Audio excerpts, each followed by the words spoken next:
Totoo pala ang sinasabi nila na magaling magbutingting ang mga mekaniko. Ang galing mo ah.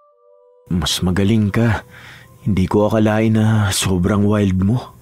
Bakit? Paano ba ang anak ko? Ayaw kasi ni Joyce ng maraming ginagawa eh. Madalas wala siyang gana makipag-sex. Siguro sa loob ng 3 buwan, sa pilitan pa ang 1 beses. Hindi ko naman siya mapilit dahil ayokong isipin niya na yun lang ang habol ko sa kanya. Ngayon, alam mo na ang pakiramdam kapag mas wild ang babae sa kama. Ayaw mo pa nung una. Alam ko naman na dati palang takam na takam ka na sa akin. Kung tumitig ka sa dibdib ko, kulang na lang isunggaban mo. Nahihiya ako, malamang. Boyfriend ako ng anak mo. So, ibig sabihin, una pa lang gusto mo na rin ako? Siguro kung sa tawag ng laman gusto kita. Pero mahal ko talaga si Joyce.